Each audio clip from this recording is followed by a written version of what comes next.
Selamat malam umat yang terkasih di dalam Tuhan. Hari ini kita akan sama-sama PAW online dengan mengangkat sebuah tema hidup dalam sukacita, sehati sepikir, dan damai sejahtera. Sebelum kita mendengar firman Tuhan, mari kita berdoa untuk mempersiapkan hati dan pikiran kita.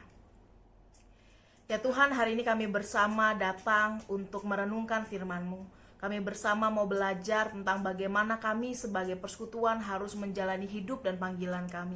Kami berdoa biarlah apa yang akan kami baca, dengarkan, dan renungkan bersama sungguh dapat menjadi cara Tuhan untuk berbicara dan menyapa kami pribadi lepas pribadi. Tolong kami semua sehingga waktu yang ada boleh kami pakai dengan fokus untuk mendengarkan firman Tuhan. Di dalam nama Tuhan Yesus kami berdoa dan mengucap syukur. Amin. Saudara-saudara terkasih di dalam Tuhan, mari kita buka satu bagian Alkitab yang terambil dari 2 Korintus pasal 13. Kita akan baca ayat yang ke-11 sampai ayat yang ke-13. 2 Korintus 13 ayat 11 sampai ayat yang ke-13. Saya akan bacakan bagi kita semua. Salam. Akhirnya, saudara-saudaraku, bersukacitalah, usahakanlah dirimu supaya sempurna. Terimalah segala nasihatku, sehati sepikirlah kamu, dan hiduplah dalam damai sejahtera. Maka Allah, sumber kasih dan damai sejahtera akan menyertai kamu. Berilah salam seorang kepada yang lain dengan cium yang kudus. Salam dari semua orang kudus kepada kamu. Kasih karunia Tuhan Yesus Kristus dan kasih Allah dan persekutuan Roh Kudus menyertai kamu sekalian. Demikianlah firman Tuhan. Nah, saudara-saudara, menjalani hidup persekutuan bersama dengan Tuhan ataupun rekan-rekan seiman itu bukanlah hal yang mudah untuk dilakukan. Sekalipun kita tahu kalau itu adalah panggilan orang-orang beriman. Susah, saudara, karena kenyataannya semua jenis orang numplek jadi satu di dalam persekutuan tersebut. Sama-sama orang percaya sih, tapi mulai dari yang kekanak-kanakan sampai dewasa ada.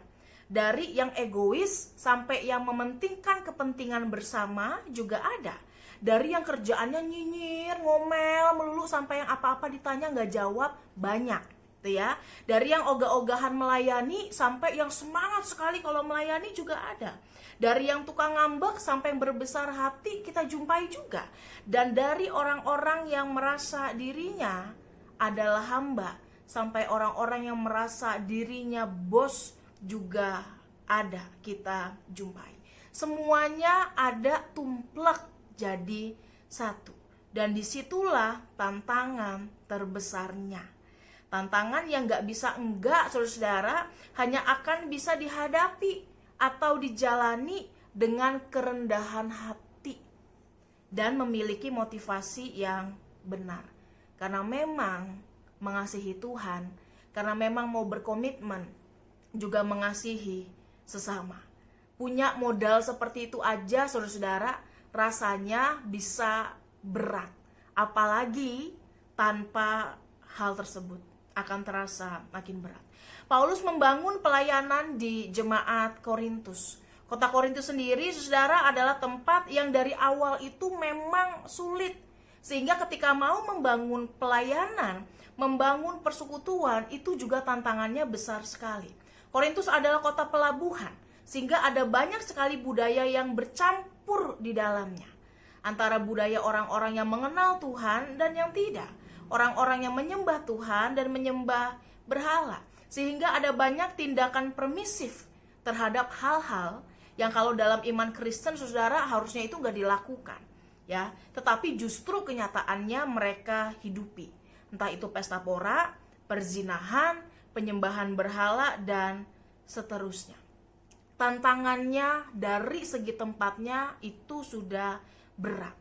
Oleh karena itu Paulus berusaha untuk meletakkan dasar-dasar agar orang-orang percaya yang berkumpul di dalam persekutuan itu, saudara, bisa menjadi persekutuan yang memang benar-benar menghidupi iman kepada Tuhan.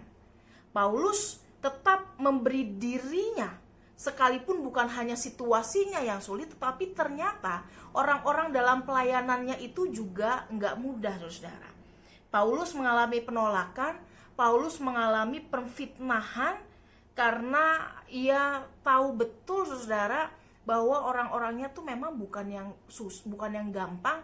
Maka ketika ia mengalami itu semua, ia menyadari itu sebagai bagian dari konsekuensi.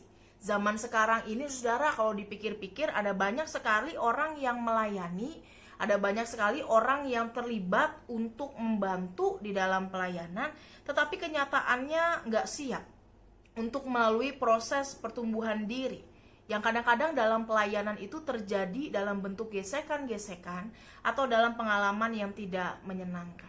Dan konteks 2 Korintus ini, saudara, itu menjadi surat yang sebenarnya menceritakan bentuk konsistensi Paulus di dalam memelihara pelayanan dan pertumbuhan iman dari jemaat Korintus. Bagian yang kita baca yang berjudul Salam ini berisi doa.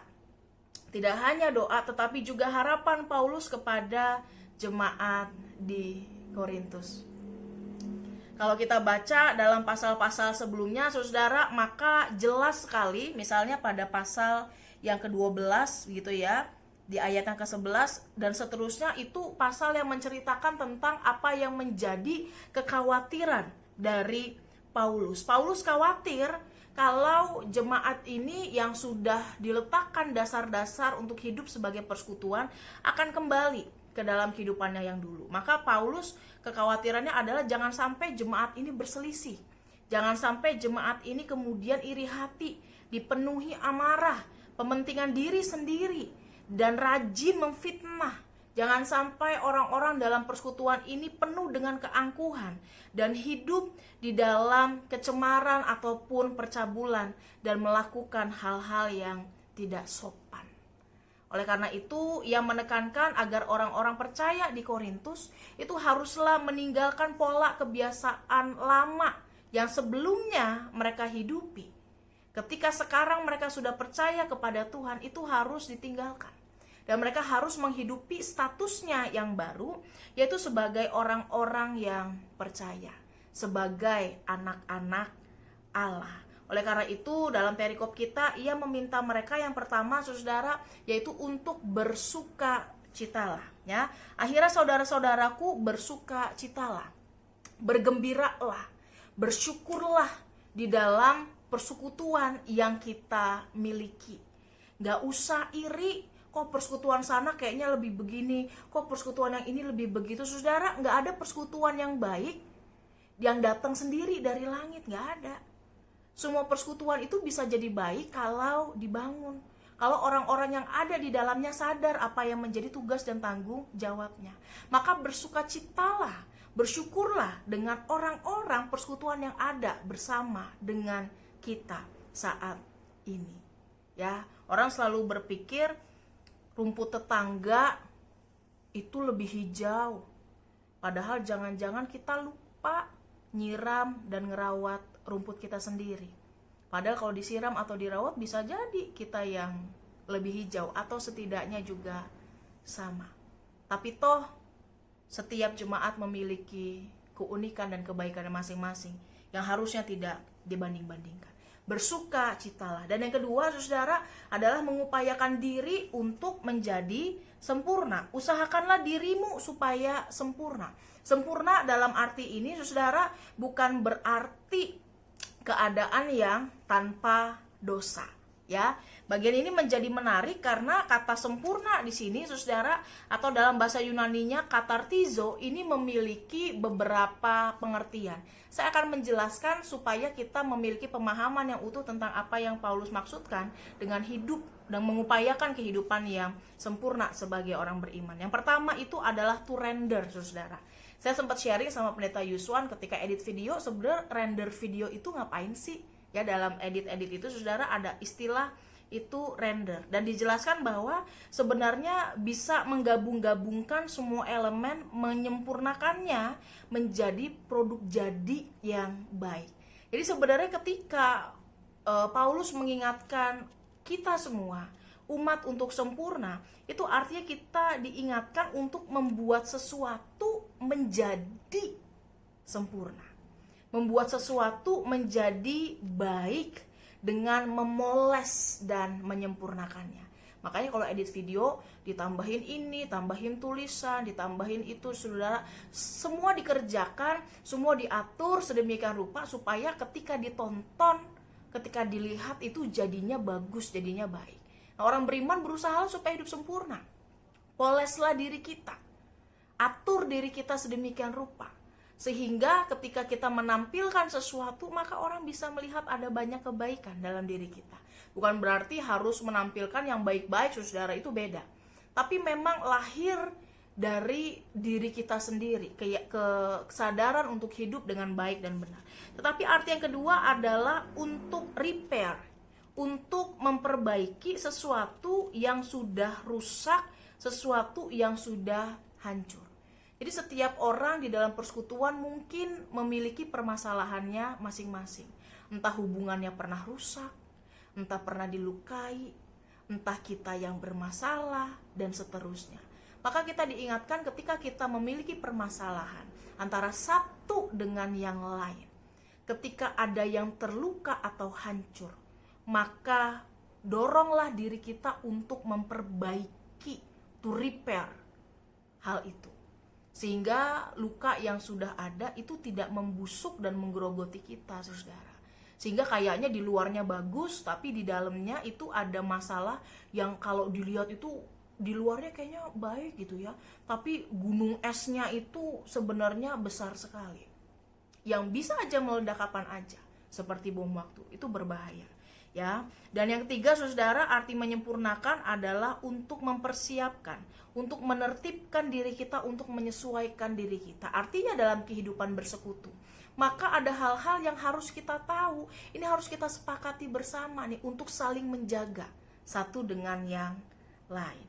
Dan yang terakhir, saudara, ketika kita diminta untuk hidup ya dengan sempurna, maka kita diminta untuk saling menguatkan, mengukuhkan satu dengan yang lain, dan berlaku seperti apa yang seharusnya kita lakukan. Kalau kita ini adalah anak-anak Allah, kita orang-orang percaya yang bersekutu di dalam Tuhan bersama orang percaya lainnya, berlakulah seperti itu. Berlakulah sesuai dengan status kita, identitas kita. Paulus mengingatkan kita untuk mengusahakan. Artinya mengusahakan itu ya harus dicoba, harus dikerjakan, harus dimulai, gak bisa nanti-nanti. Dan gak bisa diwakilkan oleh orang lain, saudara.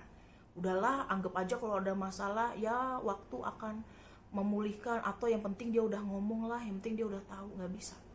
Kita memang harus memulai dari diri kita sendiri. Dan yang kedua, saudara, yang Paulus katakan adalah ketika dia meminta kita untuk bersuka cita dan mengupayakan diri kita untuk sempurna, maka Paulus menekankan, terimalah nasihatku, terimalah apa yang dikatakan. Karena Paulus ini punya kerinduan yang besar bahwa umat Tuhan ini kalau bisa melakukan itu aja, pasti akan mengalami pertumbuhan di hadapan Tuhan. Sebagai pemimpin jemaat, sebagai rasul Tuhan, Paulus tahu betul apa yang menjadi gambaran utuh dari kehidupan jemaat ini. Kadang-kadang kan anak kita mintanya sendok, padahal kita tahu yang dibutuhin tuh bukan sendok, tetapi garpu, ya. Sehingga Paulus mau menunjukkan tuntunannya ini akan menolong mereka sebenarnya untuk bisa memenuhi panggilan mereka dengan baik. Kemudian Paulus mengatakan agar sebagai persekutuan maka kita harus saling sehati sepikir, ya. Kata sehati sepikir ini berarti, saudara, memiliki pengertian yang besar terhadap satu dengan yang lainnya. Dan jangan sampai apa yang kita katakan atau apa yang kita lakukan itu kemudian melewati apa yang menjadi standar kesopanan, atau kita melangkahi sesuatu yang harusnya tidak kita langgar, ya. Jadi dalam arti itu, ketika kita melakukan sesuatu, ayo berpikir, dirasain, punya pengertian. Jangan sampai ketika udah ngelakuin, ternyata saya kelewat batas, gitu ya. Dan Paulus di sini juga mengatakan untuk menjadi orang yang satis pikir itu artinya adalah menjadi orang yang harmonis, yang ketika kita berbeda, kita tetap bersatu, bukan menjadi sama, tetapi kita berkomitmen untuk berjalan bersama-sama. Ya, melihat kepentingan orang lain jauh lebih besar dari kepentingan diri sendiri, dan yang terpenting dari sehati sepikir itu adalah saudara untuk melatih pikiran kita, ya, untuk mengelola pikiran kita sehingga pikiran ini juga boleh jadi berkat ketika kita dalam kehidupan persekutuan ini menjalani. Seringkali orang tuh kalau dalam hidup persekutuan tuh saudara justru pikirannya kadang-kadang nggak semuanya dipakai. Dalam arti pembiaran itu banyak terjadi, masa bodoh itu banyak terjadi. Ya terserah aja lah, kalau yang lain ngomong apa ya saya ikut, kalau mau berantem ya berantem, kalau mau ancur ya ancur sekalian, ya. Padahal pemikiran kita ini justru ketika kita melatih, ketika kita membicarakan, ketika kita menyampaikannya dengan tepat, ketika itu didiskusikan, gak harus sama loh saudara, tetapi ketika itu didiskusikan, kita akan bisa sama-sama mencapai apa sih yang menjadi kebutuhan kita. Jadi pikiran itu, sati pikir juga berarti melatih pikiran kita ini memang untuk bisa berproses di dalam kehidupan bersama, bukan cuma buat diri sendiri. Dan yang berikutnya adalah saudara, berilah salam seorang kepada yang lain dengan cium kudus. Ya, kalau kita kan zaman sekarang ada cipika-cipiki, bukan dalam arti sekadar cipika-cipiki. Tapi kata salam di sini saudara untuk menunjukkan bahwa sebagai sesama orang beriman nih, ketika berpapasan, ketika ketemu, maka anggaplah orang itu sebagai bagian dari diri kita. Sebagai bagian dari diri itu apa artinya? Kalau orang itu susah, ya kita juga merasa susah. Kita harus menyediakan diri kita untuk bisa memberi apa yang bisa kita lakukan. Ketika ia senang, ya kita turut bahagia. Tetapi dalam arti yang lebih lanjut, saudara, di sini ketika mengatakan salam adalah menganggap orang lain itu sebagai bagian yang utuh. Artinya kalau kita ketemu dengan anggota jemaat yang lain, sesama orang percaya, maka datangilah mereka secara khusus. Sambutlah sambutlah perjumpaan yang ada bersama dengan orang-orang yang bersekutu dengan kita itu dengan gembira. Jadi perjumpaan itu kalau ketemu tuh jadi aduh saya senang banget nih, gitu ya. Dan kita memberi diri kita khusus datang untuk menyapa seseorang, menyempatkan diri untuk menghampiri, untuk bisa bukan sekadar menyapa, yo gitu ya, bukan sekedar begitu, tapi memang punya kerinduan yang khusus. Kita tuh senang banget berjumpa dengan dia karena dia bagian dari diri saya.